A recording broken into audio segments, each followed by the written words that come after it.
What's up, YouTube? Welcome back to the Chance Bishop Show for episode 69. Nice. Of our MLB The Show 24 Pittsburgh Pirates franchise mode.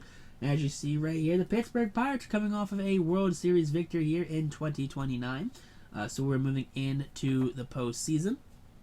Looking to have ourselves a very good postseason, but there is a very big free agent that needs to be re-signed by this Pittsburgh team. Alright, Jared Jones wins MVP of the regular season. Alright, 205, 252 punch-outs right there. You love to see that. He beats out the likes of Paul Skeens and reigning MVP, Elly De La Cruz. So let's see that for Jared Jones. Even though he had less strikeouts, his ERA was better and he had more wins. So look at that. Paul Skeens keeping the Triple Crown away from Jared Jones. You hate to see that. Jared Jones, of course, gets Cy Young Award. Luis Arias, of course, gets batting title because he's all he does. Whitley, 59 saves, gets reliever of the year. You love to see that. Eldridge gets rookie of the year, 19 home runs, 72 RBIs. Beats out a couple bums right there. Frelick gets Hank Aaron Award. That's alright, it's whatever. Mitch Keller, former Pirate, gets Gold Glove. Salas gets a Gold Glove. Toglia gets a Gold Glove right there. Thero Estrada gets a Gold Glove with the Giants. Brady House gets a Gold Glove, bleeding out Tanner Schobel. Tovar gets a Gold Glove right there. Dalton Varsho gets a Gold Glove. This one kind of ticks me off right there. Varsho and Cruz both have 1,000 fielding percentage. Varsho has less putouts with 296. Cruz has 298. And Dylan Cruz also has 18 outfield assists. Dalton Varsho only has 2. Dylan Cruz should have gotten the Gold Glove for left field. I'm sorry. That is hot garbage. There's no way that Dalton Varsho should have gotten the Gold Glove over Dylan Cruz. That is robbed right there. Just because the guy won it like 4 years in a row, gets absolutely robbed. Schwarber comes in at second for Silver Slugger for the designated hitter position. Salas gets it for catchers right there. Castanheira right there for first baseman. That's a surprising one. Ozzie Albies for the Mets. Austin O'Reilly there for the Braves. Elly De La Cruz for the Reds goes back-to-back for shortstop. Cruz gets the Silver Slugger there, beating out Steer and Fernando Tatis for the outfield. Let's see, O'Neill gets one as well, and so is Charlie Condon. Alright, let's see that. Griffin gets postseason MVP. So the infield 10 of Johnson and Griffin go back-to-back seasons with postseason MVP awards. You like to see that. And Griffin also gets World Series MVP. Same thing, going back-to-back with Tamar Johnson. Gunnar wins MVP. You like to see that there for Henderson. Grayson Rodriguez wins Cy Young Award. Okay. Vladdy gets batting title right there, batting 322. Eli Morgan gets reliever of the year. Xavier Isaac gets rookie of the year right there. Juan Soto is that's what he was. He was an Astro in this series. Cortez, Gold Glove. Adley gets a Gold Glove. Let's see, Manzardo gets a Gold Glove right there. Andres Jimenez gets a Gold Glove. We have Brian Hayes with the Gold Glove right there for the Yankees. Bobby Witt Jr. gets a Gold Glove. Let's see, Colton Cowser. Let's see, good old Colton out there. Trent Grissom gets a Gold Glove. Cal Tucker gets the Gold Glove out there in right field. Jack Sawinski came in second, which is funny. Cassis gets Silver Slugger. Langoliers gets Silver Slugger, beating out Connor Wong. Mountcastle gets a Silver Slugger. All right. Travis Bazana gets Silver Slugger right there. Bryson Stott came in second. Devers. So the Red Sox had 3 Silver Sluggers. Henderson has a Silver Slugger. Okay. Cal Tucker gets a Silver Slugger with the Astros. Manuel Rodriguez gets one with the Twins. And let's see who gets the last one. It's going to be Robbie Hale. Not too bad. Cole Cassis came in second. But 3 Silver Sluggers there for the Red Sox. Cassis got postseason MVP. Surprised he didn't get World Series MVP. Not sure why. Carl Willis went on a high note. Back-to-back World Series victories there for Carl Willis. So he has decided to retire. So Godspeed, young man. I appreciate all your service here in the great city of Pittsburgh. Pittsburgh appreciates you. Those who have retired, Barry Merrifield and Andres Alvarez for ability for the Pirates. All right. Let's see, any big names want to retire this year? I feel like we're not quite late enough in the series. We're getting a bunch of big names retiring. It's going to be a bunch of the, like Dylan Covey's, like the big guys. Ooh, no, Aaron Nola actually retired there due to ability. That's a strange one. Zach Eflin retired right there. Tyler Wells retired. Jose Altuve retired with the Padres. Okay. Rougned Odor retired. Jesse Winker retired. Let's see, Albert Almora, Nick Anderson. Let's see, Jose Barrio retires.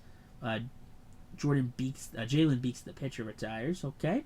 Let's see. Any other names down here that are big names? J.P. Crawford, that's a surprising one right there, honestly. Paul DeJong retires. That's another surprising one.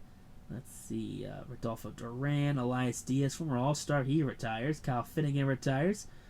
Tony Gonsolin retires, probably due to injuries right there, honestly.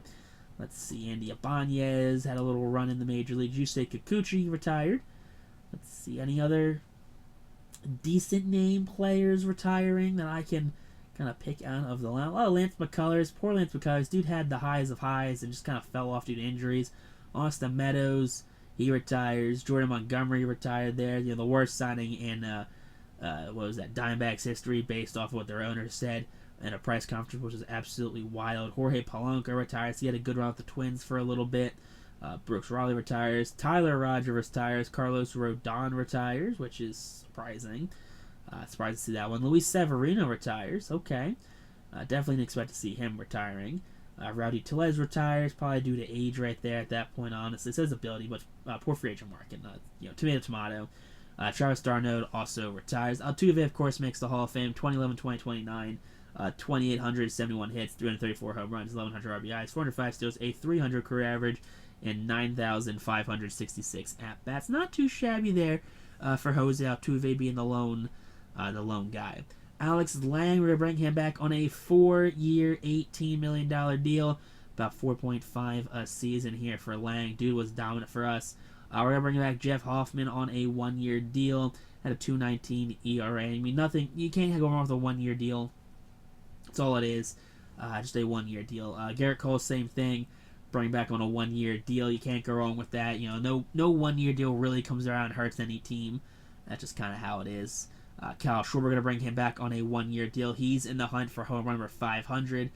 So we're probably going to kick the can with Kyle Schwarber just kind of until he decides to hang it up. Jared Jones, we're going to bring him back on a $367.5 million deal for 15 years. That's going to take him to his age, 43 season. He is going to have a very front-loaded contract right there. Take a look at those who are in free agent. Cassis, De La Cruz, Grayson Rodriguez, some award winners right there. Also Kyle Harrison, Yuri Perez, Johan Rojas, Hunter Green, Jackson Holiday, Spencer Strider, Evan Carter, Gavin Williams, Alejandro Kirk, Pete Crow Armstrong, Taj Bradley, Bobby Miller, Bryce Miller. A lot of good names here available in this free agent class. Probably one of the better free agent classes I don't think I've ever honestly seen in this game. Like, it just seems like it's just talent after talent that, it's like, okay, you got your top 3 guys, top 5 guys, and it's like, okay, your middle of the pack guys, like your high 80s to low 80s guys, but it just keeps going. There is a ton of players that are available here in free agency that are up for grabs right now. I think there's going to be a lot of moving and shaking next year. And I don't think the National League is going to be as easy as it was last year. So it was like the entire Red Sox teams here. We got, Outman. They had Cassis up there. So that's a lot of key pieces right there. Vaughn Grissom's right here for the Red Sox as well. So definitely a lot of players that, are a big deal for some teams. Like, look at that. We are at almost the bottom of the list, and we're still in the 80 overall, guys. Quinn Priester, he's up here. We opted to not kick him a contract right away. Let him kind of hit for agency because we do have JT Ritchie. So let's make a little less money. Try and save some money here because you got to think our 2 big contracts on this team go to 2 players. It goes to Jared Jones and it goes to Paul Skeens. Like, those are the 2 guys that get paid the most on this team without a doubt. So hopefully we can kind of build around those guys as our guys. Kind of pick up the guys we need, like the Cruzes, the Hassels, the Griffin, the Tamar Johnsons, the Eldridges, and kind of just build around those guys. But some amount of pieces is all we need. We're going to kick Carlos Correa a 1-year, $12 million deal. He's going to be our third baseman versus righties. He cannot hit lefties worth of anything, but against righties, I think he'll be just fine. Kirk goes to the Royals right there on a 6-year deal. I guess he's their Salvador Perez replacement right there since MJ Melendez is a left fielder now. Grayson Rodriguez goes to the Mets. Seems like every year the Mets are signing people. 9-year deal, so his age 39 season the Mets are going to have him, which is absolutely bonkers. Tyler Stevenson goes from the Reds down to Tampa Bay. They have Adley, though, which is kind of strange. So I'm not sure what they're going to be doing with Adley and Tyler Stevenson, honestly. Mason Miller, he goes to the Yankees on a 4-year deal. Good thing he's already clean-shaven, doesn't have to shave that beard of his, so it kind of works out for the best for him. Alex Kilroff gets traded to the Marlins from the Reds, so the Reds kind of imploding right now. They lost their catcher. They lost their designated hitter. Let's see. Noelvi Marte also leaving the Reds. He is going to head out west to San Francisco. So, not sure what Cincinnati is really doing right now. Hunter Green also leaving the Reds. He's going to the Padres on a 9-year deal worth $142 million. So, how did Hunter Green get like half the amount of money as Grayson Rodriguez? I don't know. Jackson Holliday, he joins Juan Soto down there in Houston. That's gross. I don't like that at all.